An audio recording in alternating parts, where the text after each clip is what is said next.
everyone. So today's video is a little different. I am working on some stitching for a project and I wanted to share some tips and tricks that I've learned along the way with stitching on paper.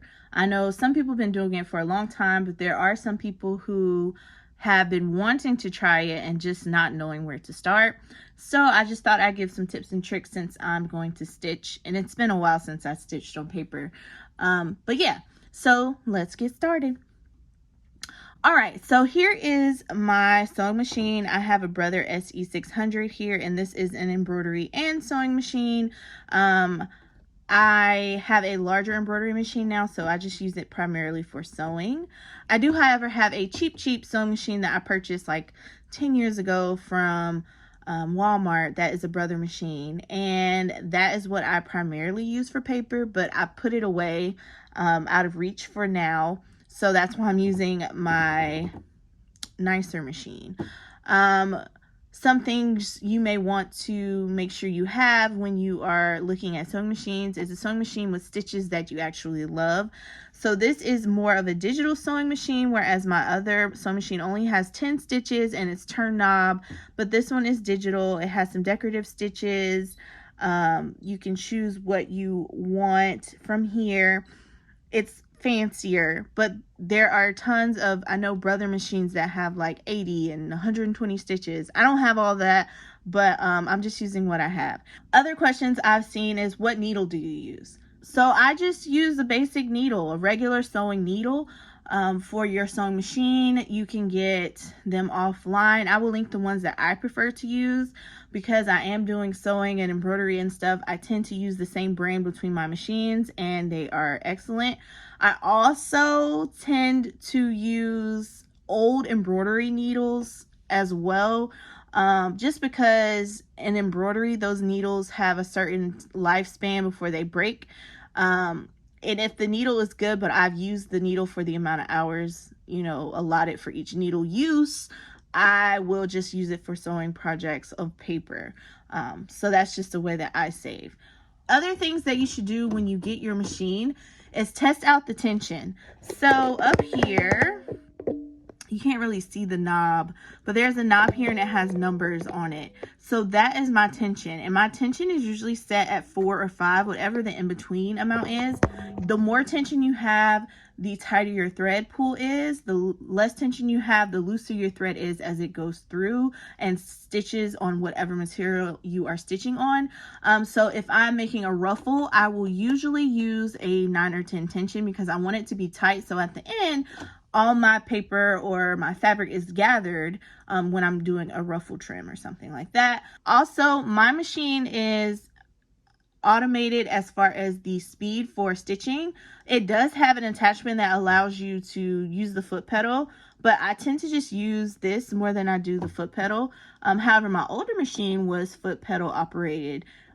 So I know how to do both, but for this machine, you will see me just focus on moving this back and forth. And generally with paper, I stay between the slow and the medium speed. I'm a little impatient, so yeah, I'm more so middle speed, but depending on your material, you may want to stay slower speed, say acetate, chipboard, those type of things that may break your needle faster. You want to stay as slow as possible. But if it's just like regular paper and a quick stitch, I will ramp it up, or you'll see me just turning back and forth. All right, so for my thread, I'm using some Bro thread here, and this is a brand that you can pick up off Amazon. I'll link it down below. I use it a lot in my embroidery, so I know it is a more quality thread, but for a cheaper price. There are some other brands of thread out there. So there is Florini and Madeira, and those are like top of the line threads, and you can see the quality of that thread. But I don't use those on my paper crafts. It's just too expensive for me to use on paper crafts, but I'm using my Bro thread. When I started out, I would always go to Michael's and pick up this Coats and Clark. I absolutely love this, but it doesn't have as much on it as the larger spools do. So that's why I don't use it as often, but this is what I have. And Hobby Lobby also sells metallic thread that you can get on sale. So I've used all of those. I'm choosing to use that one now. There's no rhyme or reason. But when I use metallic thread or just thread in general on paper projects, I like to use a cheaper thread that's in a similar color, just so I'm not exhausting my stash of metallic thread. So this is a yellow, I think this is from Thread Art, but you can buy like a whole pack of bro thread for like $20, and there's 20 or 40 spools in the pack. So you can just find a complementary color and use that. But when I make my bobbins, I tend to use a thread that is similar. So this is more on the yellowish golden side, but it's going to be on the back, and I am going to be gluing this piece down so you won't see my back threads. You can also use white if you're not going to see your bottom bobbin, but if I am going to show my bottom bobbin, I tend to use a more similar thread or the exact one if I don't mind exhausting my stash. So that is a tip and trick for you there. Also, when it comes to thread, you can consider using a variegated thread. And this is just a thread with various colors on it. So it has different shades of pink, and this one has greens in it. And I've used this on paper projects a lot more than I do on sewing projects, but that it just gives a nice little look to your project. And again, you can use this as the bobbin as well, but I love having variegated thread. I only have a couple. I have one that's like blue, purple, and white, but this pink one, usually when I'm working on Maggie projects and I don't want to use gold, I'll use this. So yeah, so that is a tip for you there. So I'm just going to place my bobbin in. My machine has pictures all over that tell me how to thread it, how to do my to make my own bobbin, and then how to put the bottom bobbin into its case. So I'm just going to follow the directions there, and it has a little cutter. So I just pop this back on here, close that up, and there we go. Another tip I would have is you can use a regular sewing foot, but I like to use a Teflon or ceramic foot on my machine when I'm working with paper, just because it helps the paper glide a little better, especially when you are using acetate. A Teflon foot is the best to help go over it. Faux leather's good, all that.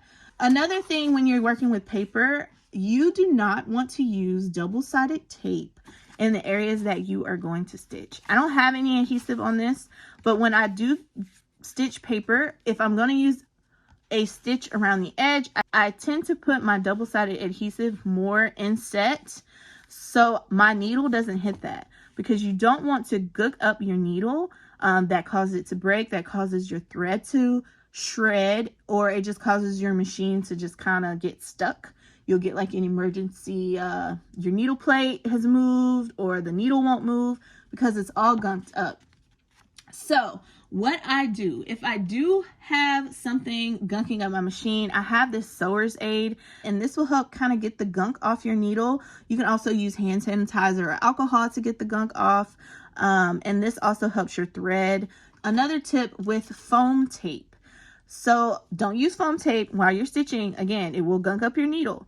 But if you are trying to have a straight stitch and you know you can't keep your paper or material straight, put some double-sided tape, foam tape, on your guidelines that come on your machine, and this will allow your paper not to go beyond that point, and you should have a straight stitch and seam allowance. That's just a tip. So I use that for sewing, and I use that for when I'm doing paper, more so in sewing, but I mean, some people are really anal about having straight stitches on their paper. I'm not. I usually use a zigzag stitch. I don't like doing just a regular stitch because if it's not straight, you notice it. So I tend to use a zigzag stitch, which is what I'm going to use now. With the adhesives, you can get things such as like pixie spray. This is a light tack used for stencils, so it's safe for paper. But there is a version of that for fabric, and it is called 505 quilting spray, and this is what I use for fabric. So this is just a tip for you all. So this is what I use on fabric. The spraying is a little heavier than if you were to use the pixie spray. I wouldn't use this on my paper because it may leave big globs or like, you know, wet spots. So I do use pixie spray. It's removable, repositionable. It doesn't leave a lot of tack unless you do a heavy spray. So I have one last tip as far as the general machine usage. clean your bobbin area regularly. So I pick up spoolies and I use these to clean my area. This is a digital machine, so I try not to use a spray can of air or anything. I don't want any issues with the mechanics or the wiring inside of here. But I do use this, and I just go in, I take my needle plate cover off. There are screws here that takes this little piece off, but in the meantime, you can just slide this off. This part comes off of my machine as well. And if you didn't know, you can store things inside of here. It's a little storage area, just FYI if you didn't know. But this is my needle plate, so this is how it comes off when it's all together. You can take your bobbin out. You can take the bobbin casing out. And then I just go in with the spoolie and I go around and I clean it. This keeps the buildup of dust and little pieces of lint or whatever you are working with. It keeps it down. You can bend these if need be to fit the areas that you need to clean. And honestly, I just cleaned this, but I cleaned this like last week and it's already full of lint. So if you can remember, clean it after each use, but I tend to clean it once a week. All right, so what I am going to do is I'm going to go over here and I'm going to find a zigzag stitch. I don't know, let's see. My machine auto back stitches and it auto cuts if you choose for it to. So those are just the settings. Otherwise, I have these buttons here that cut and back stitch for me. I'm gonna make sure my speed is down. I'm also gonna move it closer. I moved it back so you could kind of see things better on the machine. I have it on this like non-slip desk mat on my little sewing table. Nothing fancy. So what I'm going to do is make sure my thread is pulled back, figure out where I want it. I have it lined up as a little over 1/4 of a seam allowance. That just helps me try to keep it straight. I have it on slow and I am just going to stitch around, making sure that I back stitch at the beginning and the end. So here we are. So this is my slow setting and I just go for it. I'm going to go up in speed. I don't want to be here all day. So if you can't manage the speed, just go slow. But I can. And this green button starts and stops. And this is when I rotate my paper. You can lift the foot and rotate. I'm going to go down a couple more stitches. And I'm going to rotate it. And keep going. I usually can rotate while I'm stitching, but I feel like I don't want to mess this up because I'm on camera. So make sure you lift your needle and then keep stitching.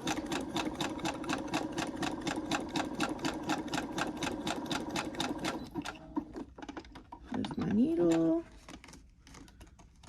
I lift my needle because I don't want my paper to rip in multiple places, especially if it's like a big turn. But often you don't have to lift your needle. It just depends on what you're comfortable with. Again, I don't want to mess this up. I already have an oops, but it's okay.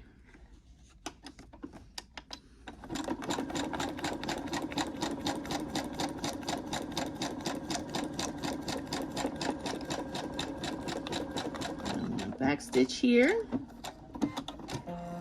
And then it cuts my thread. So I just lift up and pull, and I pull out the excess threads, and there we have it. So this is what it looks like. I messed up when I turned there, but that adds character in my opinion. So this is what I am left with, and then this is how the back looks. It's nice and neat. If your tension is incorrect, the back of your page will show it. If your tension is too loose, you'll see loose threads. If your tension is too tight, you will see pulling, and you may even see the bottom thread, the top thread on the bottom. So I've generally learned that if I have an issue with how my bottom thread looks, it's usually something wrong with my top thread or my tension. And if I have an issue with how my top thread looks, it could be my bobbin is misthreaded or misguided, you know, through the bottom. I put it in backwards, or there's some issue there. So it's usually the opposite of where you see your issue. So yeah, so this is how this looks. And I will stitch on some acetate. So I have a tip for that. Again, I use a Teflon or ceramic foot when I'm using leather as well as acetate, just to keep it from being an issue. But also when I stitch on acetate, I use tissue paper over the top, and that helps the foot glide. So regardless of what foot you use, I would recommend that you use some tissue paper on top. So here is my acetate. You can use tissue paper on top and bottom. Let's see what my machine is okay with today. So again, it's just some acetate from Michaels, some random tissue paper. It can just be scraps, and it's going to just rip right off. So I'm just going to put that down. Let me just put the tissue paper to the side so you guys can actually see. So there's the acetate, the shiny part, and there's my tissue paper. Lower that foot. And again, I can go medium because I'm used to this. And but I would recommend you going slow, especially for the thicker your project, the slower you should go.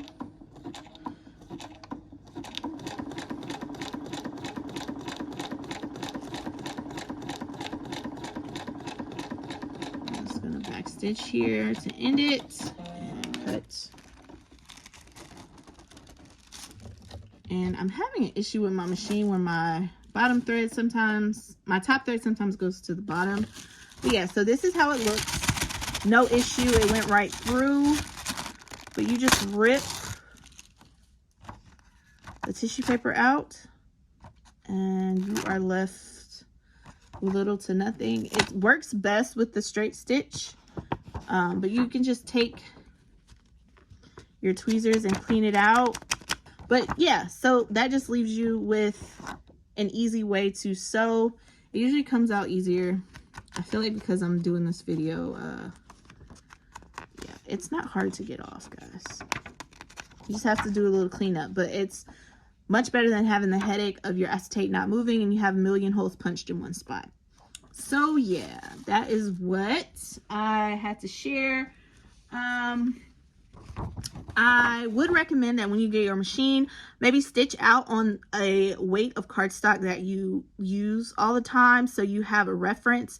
You can stitch out with different tensions and keep a record of that. You can stitch out the different stitches and keep a record of that, and that way you have something to reference. I didn't do that because I already know like what my favorite stitches are, but yeah. So I am now going to, I think I want to add a more decorative stitch to this one. So I'm just going to go in on my machine and switch up my stitches just to show you what it can do. So that, I don't know if you can see that right there, but that is my stitch over here. And it tells me my stitch length and my width and whatnot. So I'm just going to make sure my back stitch and everything is on. And I'm going to stitch.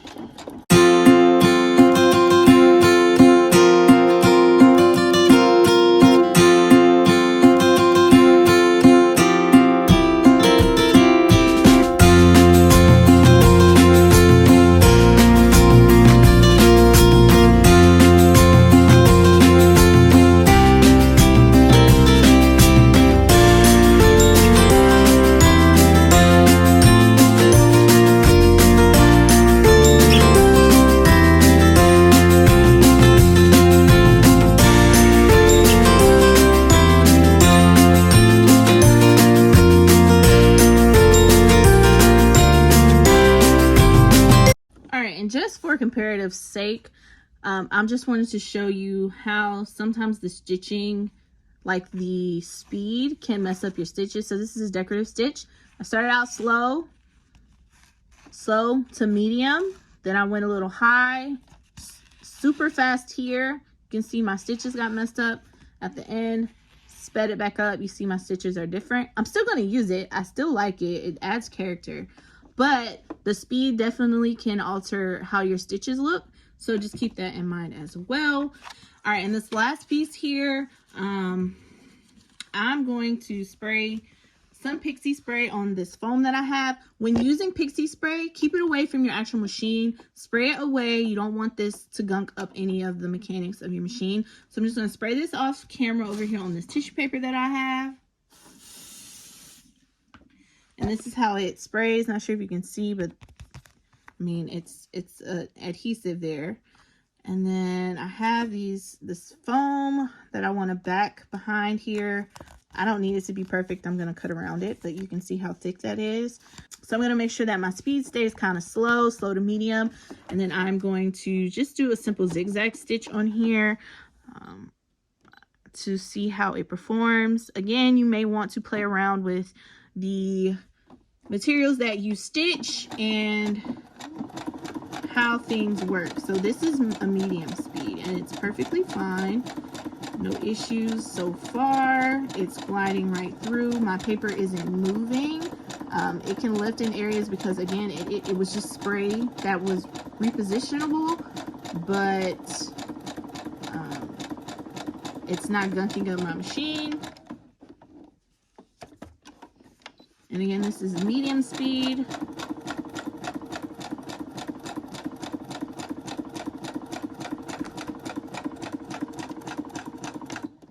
All right, so this is how that turned out. And my back is nice and neat. And that was some 2mm foam, if I'm not mistaken. So you can do thicker projects, but again, know the speed. I went a little faster because it's foam, it's not chipboard. Chipboard, I know I have to go slow. All right, so here are some of the banners that I created that I will be adding to a project. Again, the wonkiness, I don't mind. I think it adds character to my projects. But there you have it. Nice and neat. My tension is right where I need it to be. And then this is how I stitch on some acetate and use the tissue paper. All right, guys, so that is all of my tips and tricks. I hope this video is helpful to someone. If you have more tips and tricks to offer, please leave a comment down below. I'm always willing to learn. I'm no pro. I just sew in my spare time. I'm no sewing pro at all. I should have put that at the beginning of the video as a disclaimer. But these are just my tips and tricks that I thought I'd share. All right, guys, so that is all that I have. Thank you so much for watching and have a great day.